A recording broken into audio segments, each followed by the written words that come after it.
नमस्कार। India debate में आप सबका स्वागत है। मैं हूं आशुतोष पाठक। मित्रों, आज एक कुछ ऐसी सूचना आपसे शेयर कर रहा हूं जिसके बाद आपको लगेगा कि भारत को इजराइल का शुक्रगुजार होना चाहिए। हजारों घाव देने की जो योजना पाकिस्तान ने बनाई थी, असल में भारत ने वो योजना बना ली। और अभी आपको यकायक खबरें आती होंगी कि पाकिस्तान में एक अननोन गनमैन ने लश्कर ए तैयबा के फलाने हैंडलर को ठिकाने लगा दिया। फिर खबर आती होगी कि जमातुद दावा के किसी हैंडलर को ठिकाने लगा दिया। फिर खबर आता होगा कि आईएसआई के किसी एजेंट को किसी ने ठिकाने लगा दिया, और वो गनमैन आज तक पकड़ा नहीं गया है। पाकिस्तान में, पाकिस्तान की जमीन पर इस तरह का अननोन अज्ञात गनमैन अपना काम कर रहा है और वो पकड़ में नहीं आ रहा है। तो ये कैसे हो रहा है? अब आज मैं वही आपके साथ शेयर कर रहा हूं। कुछ तो अंतर्राष्ट्रीय मामले होते हैं जिसके बारे में सिर्फ आपको मैं इशारा कर सकता हूं, लेकिन बाकी आप समझ जाएंगे।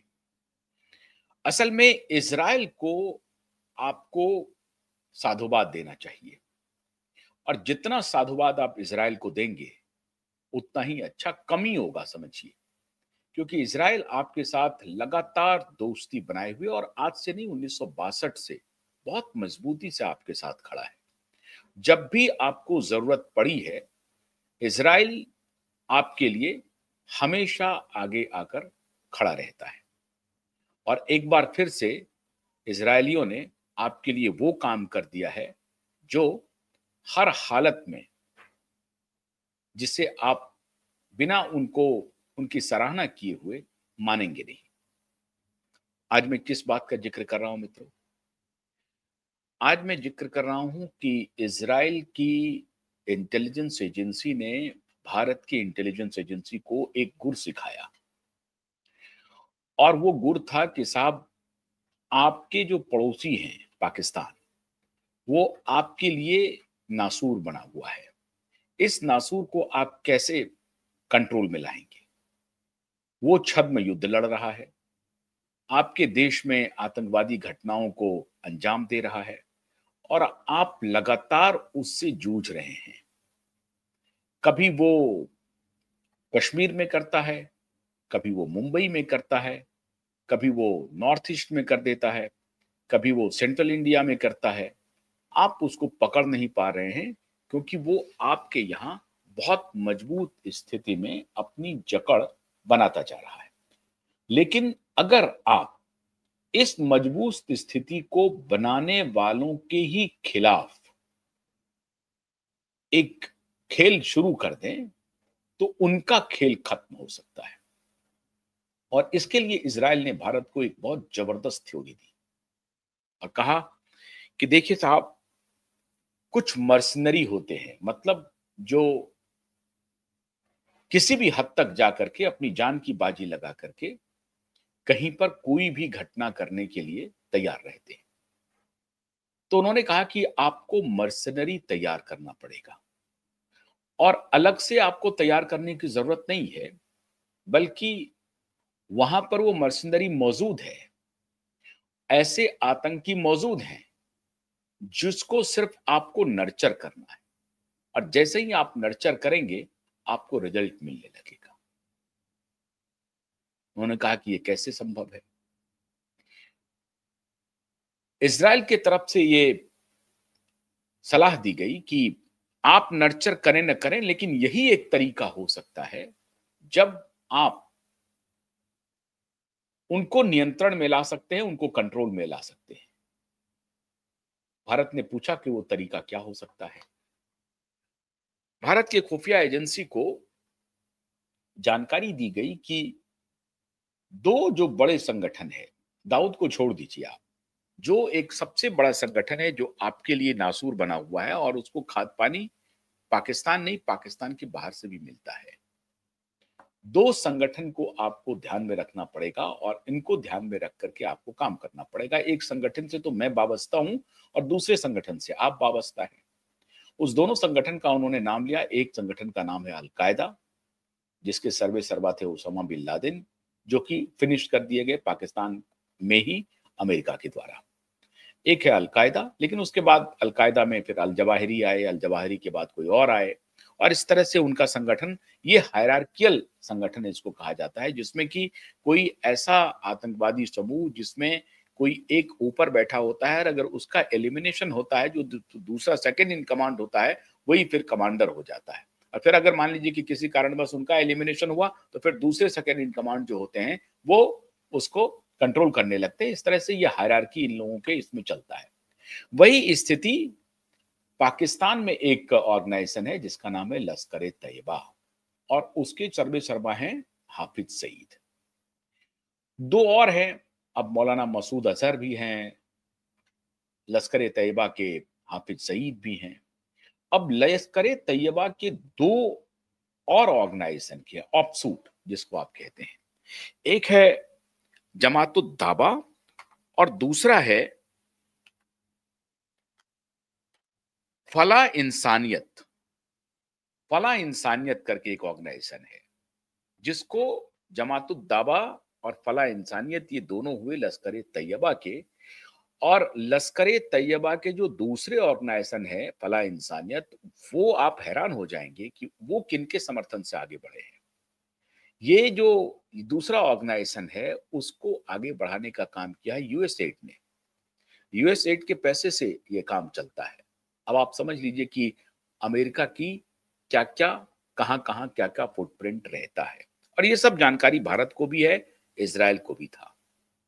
तो इज़राइल ने ये सारी जानकारी मुहैया कराई भारत को। इज़राइल के जो आपको मालूम है इज़राइल की खुफिया एजेंसी मोसाद और भारत की जो अपनी खुफिया एजेंसी है रॉ, बहुत दुनिया में आजकल ये दोनों डंका बजा रहे हैं अपनी खुफियागिरी का। तो इन्होंने इन्फॉर्मेशन कलेक्ट किया कि जमात-उद-दावा और फलाह इंसानियत और इसके अलावा लश्कर-ए-तैयबा ये जो हैंडलर हैं, ये इनके ऑर्गेनाइजेशन को हमें नेस्त-नाबूद करना पड़ेगा तभी ये काम होगा। अब उन्होंने कहा कि भई अगर आप नेस्त-नाबूद करना चाहते हैं तो आप पाकिस्तान पर अटैक करेंगे क्या? उनको ढूँढेंगे क्या? अभी जो ऑपरेशन सिंदूर में हुआ, लेकिन ऑपरेशन सिंदूर के पहले एक बहुत ही सीक्रेट ऑपरेशन जारी था और उसमें इज़राइल की बड़ी भूमिका थी, इज़राइली सरकार की इंटेलिजेंस इनपुट मुहैया कराने की। और ये एक प्रकार से समझिए कि जॉइंट ऑपरेशन हुआ। पाकिस्तान में वही काम शुरू हुआ जो पाकिस्तान दूसरे जगह पे कर रहे थे। मतलब भारत में जो काम पाकिस्तान कर रहा था कि उन्होंने अपने हैंडलर यहां पर तैयार कर लिए थे, स्लीपर सेल तैयार कर लिए थे और स्लीपर सेल के माध्यम से वो आतंकवादी घटनाओं को अंजाम देते थे। कई स्तर पर उनका स्लीपर सेल था। आप हैरान हो जाएंगे कि लश्कर ए तैयबा केवल सिर्फ आतंकवादी घटनाएं नहीं कर रहा है, भारत में अलग-अलग संगठनों में घुसपैठ करके, उनको फाइनेंशियल सपोर्ट करके, भारत के कुछ वर्ग को रेडिकलाइज करने के लिए पूरा अभियान छिड़ा हुआ है और उसमें बड़ी तेजी से आजकल सोशल मीडिया का वो प्रयोग कर रहे हैं। इसलिए बहुत सारे अकाउंट आपको मिल जाएंगे सोशल मीडिया में जिसमें कि आपको नाम रहेगा किसी खास धर्म का और वो पूरी तरह से निशाना बनाते रहेंगे भारत की सरकार के ऊपर। अलग-अलग तरीके से वो बनाते हैं निशाना कि सरकार अनएम्प्लॉयमेंट को बढ़ा रही है, अनएम्प्लॉयमेंट पर कोई ध्यान नहीं दे रही है, लोग भूखे मर रहे हैं, गरीबी है, महंगाई है। इस तरह का प्रपंच उनके हैंडल से चलता रहता है ताकि वो समाज में अनरेस्ट भी पैदा हो। तो लश्कर-ए-तैयबा के हैंडलर और उसके पीछे यूएसओ एड और भी बाकी संगठन भी है, चाहे उसमें अल-कायदा क्यों ना हो, आईएसआईएस क्यों ना हो, ये सारे लोग मिल करके कंसर्टेड खेल कर रहे हैं। अब इसको काउंटर करने के लिए जो इजरायली सलाह थी भारत को, वो ये थी कि वो छद्म युद्ध लड़ रहा है, आपको भी एक ऐसा युद्ध लड़ना पड़ेगा जो छद्म नहीं हो लेकिन सीधा सीधी हो और वो मामला उनके खिलाफ चले जाए, ऑपरेशन सिंदूर की तरह नहीं। वही मर्सनरी, वही खेल खेलने के लिए जो पाकिस्तान आपके साथ खेल रहा है, और वही खेल शुरू हो गया मित्रों। इज़राइल के सहयोग से वहां पे कुछ ऐसे मर्सनरी तैयार किए गए जो 3 लेयर में इन आतंकवादी संगठनों को जहां-जहां से खाद पानी मिल रहा था। पहला खाद पानी मिल रहा है पाकिस्तान की खुफिया एजेंसी आईएसआई से, दूसरा खाद पानी मिल रहा है पाकिस्तान की डिफेंस से, और तीसरा खाद पानी मिल रहा है पाकिस्तान के पॉलिटिकल एस्टेब्लिशमेंट से। तो इस तीनों के जरिए पाकिस्तान के आतंकवादी संगठन को, जो कि भारत में अनरेस्ट फैलाने के लिए ही सिर्फ बने हुए हैं, उनको खाद पानी मिल रहा था। तो तैयार हुआ कि ऐसे मर्सनरी कहां मिलेंगे जो इन तीनों के खिलाफ हो। तो पता चला कि अफगानिस्तान, बलूचिस्तान, बलूचिस्तान लिबरेशन आर्मी, अफगानिस्तान का तहरीके अफगानिस्तान तालिबान टीटीएफ, तहरीके तालिबान अफगानिस्तान जो है वो, ये सारे ऑर्गेनाइजेशन के जो लोग हैं, जो इनके साथ संबद्ध है, जो इनके मिले हुए हैं, ये आपकी मदद कर सकते हैं। और वहां से मर्सनरी को तैयार करने की शुरुआत हुई। और फिर वो जो अननोन गनमैन है, उन्होंने अपना करामात करना शुरू किया। 3 लेवल पर वहां पर करामात होता है। पहला, अब मान लीजिए कि लश्कर-ए-तैयबा है तो उसका एक सबसे सुप्रीम कमांडर हुआ, फिर मिडिल लेवल कमांडर हुआ, और फिर जो सबसे नीचे के लेवल पे जो रंगरूट होते हैं वो होते हैं, या उनके जो बाकी कार्यकर्ता होते हैं। उसमें भी जो कोई प्रोमिनेंट कार्यकर्ता होते हैं वो। तो पहला काम शुरू हुआ कि 3rd लेवल के जो प्रोमिनेंट कार्यकर्ता थे, जो कि ये सब आतंकवादियों को बुलाने का, उनको ट्रेनिंग देने का, उनको ज्ञान बांटने का सो काम होता है, ये फर्स्ट हैंडलर जिसको कहते हैं, उसमें आईएसआई के भी लोग थे, डिफेंस के भी लोग थे, और पॉलिटिकल एस्टेब्लिशमेंट के भी लोग हैं, पॉलिटिकल कार्यकर्ता भी थे। उनको ढूंढ ढूंढ करके एलिमिनेट करने की जिम्मेदारी इन मर्सनरीज पर सौंपी गई, और उन्होंने अपने काम को बखूबी अंजाम देना शुरू किया। और जो फर्स्ट टायर है उसको पहले एलिमिनेशन शुरू हो गया। पहली बार लश्कर-ए-तैयबा को, आईएसआई को और पाकिस्तानी आर्मी को, डिफेंस को पहली बार लगा कि ये कौन सा ऑपरेशन शुरू हुआ है। वो गनमैन पकड़ा क्यों नहीं रहे हैं। आखिर में वो गनमैन जो हैं, वो कोई मामूली गनमैन नहीं है जो गली मोहल्ले का आया और उसको कुछ पैसे दे दिया और कॉन्ट्रैक्ट किलिंग कर दिया, नहीं। वो हैं ऐसे जो पूरी तरह से आतंकवादी घटनाओं को अंजाम देने के लिए ट्रेंड हैं। चाहे वो बलूचिस्तान लिबरेशन आर्मी के लोग हों या अफगानिस्तान के तालिबानी हों, ये उनसे संबद्ध ऐसे कुछ लोग मर्सनरी हैं जो पैसे लेकर के इस काम को अंजाम देने के लिए तैयार हो गए, बजाब्ता फुल प्रूफ ट्रेनिंग के साथ। और फिर पाकिस्तान में ये सिलसिला शुरू हुआ। अब ये जो अनआइडेंटिफाइड, अननोन, अज्ञात गनमैन है, उसका पाकिस्तान में खौफ इतना हो गया मित्रों, इतना हो गया कि लश्कर-ए-तैयबा की नींद हराम हो गई। उन्होंने इंक्वायरी शुरू की कि ये कौन है, कैसे ये घटना हो रही है। पता चला कि साहब ये तो अभी लोअर लेवल पर हो रही है अटैक, उसके बाद शुरू हुआ मिडिल लेवल पे अटैक, और अब निशाने पर आ गए हाफिज सईद जैसे लोग। ये और बात है कि इस बीच में ऑपरेशन सिंदूर हो गया और भारत सरकार ने लश्कर-ए-तैयबा की कमर तोड़ दी, और जमात-उद-दावा हो या फलाह इंसानियत हो या और जो दूसरे जो आतंकवादी संगठन है उसकी कमर तोड़ दी, और जहां-जहां उनके अड्डे थे वहां भारत के एयरफोर्स ने वो तांडव किया जो पाकिस्तान जिंदगी भर भूल नहीं सकता। पाकिस्तान तो अब स्वीकार भी कर रहा है। आपने देखा होगा कि जब आतंकवादियों की मृत्यु हुई तो उसके जनाजे में पाकिस्तानी डिफेंस के लोग जा रहे हैं, पाकिस्तानी आईएसआई के लोग उसको जाकर के सुपुर्दे खाक कर रहे हैं। वो आखिरी फ्यूनरल तक भी वो जाकर के उनके साथ अपना दोस्ती निभा रहे हैं और ये पूरी दुनिया को बता रहे हैं कि हमें कोई गुरेज नहीं है इन आतंकवादियों से। जिसे आप आतंकवादी कहते हैं, मैं उसे अपना वॉरियर कहता हूं। याद कीजिए परवेज मुशर्रफ का वो इंटरव्यू, जो वो कहते हैं साहब ये हमारे अपने हैं जी, ये तो भारत को हजार घाव देने के लिए हमने तैयार किए हुए हैं, वो तो हमारे दाना पानी हैं, उन्हीं के ऊपर तो हम जिंदा हैं जी। ये परवेज मुशर्रफ का स्टेटमेंट था।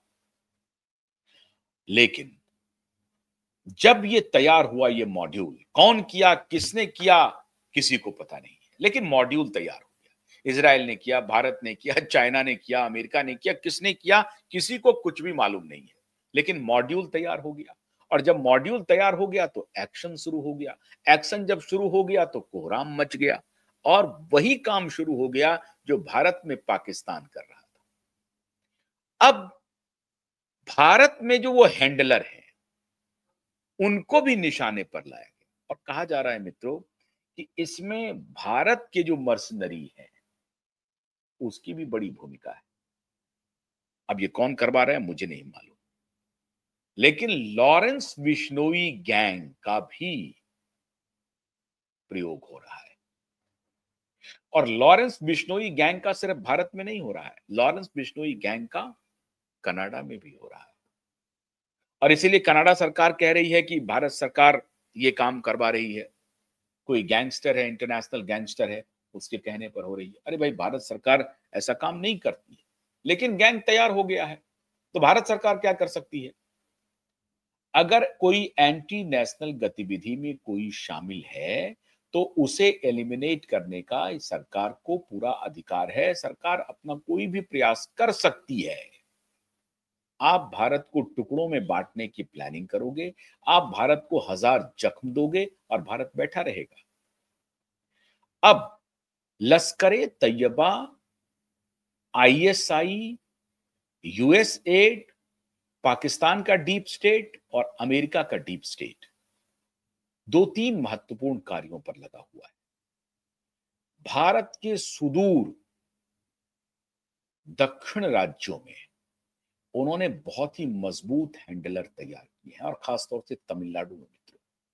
और इसीलिए तमिलनाडु के जो मुख्यमंत्री हैं और तमिलनाडु की जो सत्ता है उनके ऊपर बहुत गंभीर आरोप लग रहे हैं कि वो भारत विरोधी संगठनों से उनके संपर्क हैं।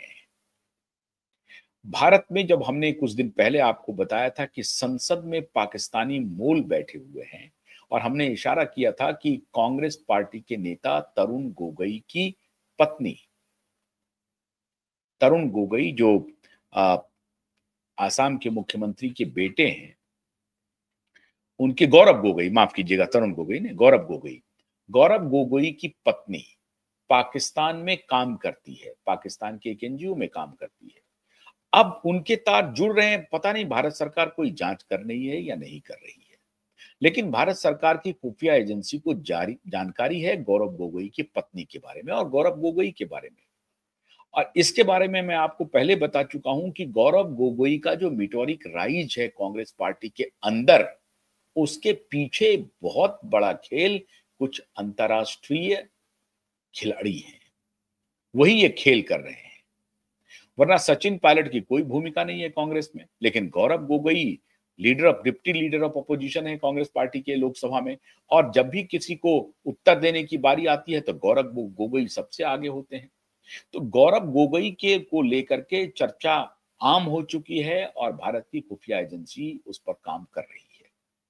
लेकिन तमिलनाडु, पश्चिम बंगाल, ये सब पाकिस्तानी हैंडलर के निशाने पर है। और कई बार अभी तमिलनाडु में एक दो कॉन्फ्रेंस हुआ था जिसमें आईएसआई के एजेंट वहां मौजूद थे, जो भारत में सनातन विरोधी पूरा माहौल बनाने के लिए, हिंदू मुसलमान दंगा रॉयट भड़काने के लिए हर तरह के काम कर रहे हैं। और उसमें भारत के एक वर्ग जो है, भारत का एक खास वर्ग जो है, वो कैरीड अवे हो जाता है। मैं समझता हूं कि उनको इस पर ध्यान देना चाहिए और खासतौर से हमारे मुस्लिम भाई बहनों को, कि वो कहीं इसका शिकार ना हो जाए, ऐसे हैंडलर की चपेट में ना आ जाए और तब उनको परेशानी ना होने लगे। तो उनको अलर्ट रहने की जरूरत है। लेकिन मित्रों, भारत की खुफिया एजेंसी और इजराइल की खुफिया एजेंसी ने अननोन गनमैन के सहारे पाकिस्तान के उन आतंकवादियों को ठिकाने लगाने का इतना फुल प्रूफ प्लान तैयार किया है कि अब वो रिजल्ट ला करके देना शुरू हो गया है। आप उम्मीद कीजिए कि भारत कई फ्रंट पे काम कर रहा है, बलूचिस्तान के मुद्दे पर काम कर रहा है, पख्तूनिस्तान के मुद्दे पर काम कर रहा है। भारत को मालूम है, और भारत और अफगानिस्तान के रिश्ते बहुत अच्छे हो गए हैं। आपको याद होगा कि अभी यूएनओ में अफगानिस्तान के खिलाफ यूरोपियन यूनियन ने कुछ जारी किया था, भारत ने एब्सटेन किया, भारत ने सपोर्ट नहीं किया उस रिजोल्यूशन को जो अफगानिस्तान के खिलाफ था। आपका अफगानिस्तान में महिलाओं की क्या स्थिति है, नहीं है, तो कहा कि आप चौधरी हैं क्या, ये अफगानिस्तान का मामला है, अफगानिस्तान देखेगा। असल में खेल ये हो गया है कि जब अमेरिका अफगानिस्तान को छोड़कर वापस लौट रहा था, तो अमेरिका ने अफगानिस्तान के साथ एक सीक्रेट डील की, और डील का मजमून ये था कि हम तो जा रहे हैं, हम अपना सारा हथियार आपके यहां छोड़ के जा रहे हैं, लेकिन जब जरूरत पड़ेगी हम आपको उस हथियार के इस्तेमाल के लिए बोलेंगे। अब उन सारे हथियारों का इस्तेमाल तालिबान पाकिस्तान के खिलाफ कर रहा है, और इसीलिए पाकिस्तान में आप देखते होंगे कि सुसाइड बॉम्बिंग हो रही है। उसमें कई बार नुकसान हो जाता है सिविलियन को, लेकिन अफगानिस्तान का और बलूचिस्तान लिबरेशन आर्मी का ऐसा कोई इरादा नहीं है कि पाकिस्तान के सिविलियन के ऊपर अटैक करें। उनका इरादा है कि ये जो बाकी जो एक्सट्रीमिस्ट ग्रुप हैं, जो नेबरिंग, जो उनके लिए भी खतरा हो सकते हैं। कैसे खतरा हो सकते हैं? लश्कर तैयबा ने एक पॉलिटिकल पार्टी भी लॉन्च कर दी, क्योंकि इनको मालूम, आईएसआई को देखिए, आईएसआई को पता है कि इमरान खान की पार्टी, शहनवाज की पार्टी, शाहबाज की पार्टी, नवाज शरीफ की पार्टी का कोई मतलब नहीं है। तो आईएसआई ने लश्कर तैयबा के साथ मिलकर के एक मिल्ली मिल्ली मुस्लिम लीग पॉलिटिकल पार्टी भी बनवा दी। अब ये जो हाफिज सईद है, अब ये मिल्ली मुस्लिम लीग का सर्वे सर्वा है, इसको आगे बढ़ा रहा है। लेकिन ये मिल्ली मुस्लिम लीग वहां पर हो सकता है कि आने वाले दिनों में पॉलिटिकल पार्टी के रूप में इमर्ज कर जाए। मतलब आतंकवादियों के द्वारा आतंकवादियों को सामने में रख करके पीछे से आईएसआई और पाकिस्तानी डिफेंस, पाकिस्तानी आर्मी के लोग इस पॉलिटिकल पार्टी को मदद कर रहे हैं ताकि ये हमारे कब्जे में रहे। शाहबाज और इमरान अगर हमारे कब्जे में नहीं रहेंगे तो ये हमारे कब्जे में रहे। पाकिस्तान में कभी भी कू हो सकता है, ऐसे संकेत आ रहे हैं। तो ये जो बलोच रेबल है और दूसरा बलोच रागी सांगर है, जो 2-3-4 जो ऑर्गेनाइजेशंस हैं, इन सब का जबरदस्त उपयोग इंटरनेशनल एजेंसी कर रही है, जिसमें इजराइल भी है। भारत का मैं नाम नहीं लेता हूं, लेकिन इजरायली बड़ी तेजी से इनका उपयोग कर रहे हैं। तो इजराइल का आपको शुक्रगुजार होना चाहिए। इजराइल ने अपनी दोस्ती निभाई है, और पाकिस्तान में अगर आने वाले दिनों में कू हो जाए तो आप चौंकिएगा मत। पाकिस्तान में कू की संभावना है। मौलाना मुनीर हालांकि मोस्ट पावरफुल हो चुका है, लेकिन उनको लगता है कि हर चीज के लिए मुझे पॉलिटिकल एस्टेब्लिशमेंट से रजामंदी लेनी पड़ती है। जब सारा काम मुझे ही करना है, हमको इंटरनेशनल डिप्लोमेसी में भी मुझे ही जाना है, मुझे ही ट्रंप को मनाना है, तो खैर मैं ही, हमारे पास में ही सारी सत्ता, पॉलिटिकल पावर भी हो जाए और डिफेंस की भी पावर हो जाए, तो मुमकिन है कि पाकिस्तान में जल्द ही आपको कू देखने को मिले नेपाल के बाद। तो ये उसकी सारी परिस्थिति बन गई है। लेकिन भारत को जो इजराइल ने अपनी दोस्ती का उपहार दिया है, अननोन गनमैन की थ्योरी दे करके, वो काबिले तारीफ है। मैं ये नहीं कहता हूं कि पाकिस्तान में जो घटनाएं हो रही हैं उसमें भारत की कोई भूमिका है, भारत की कोई भूमिका नहीं है, लेकिन किसी न किसी की तो भूमिका है। कोई ना कोई तो इस रोल को प्ले कर रहा है, और उसका फायदा भारत को हो रहा है। वहां के आतंकवादी संगठन के को ठिकाने लगाया जा रहा है। बहुत बहुत शुक्रिया। नमस्कार।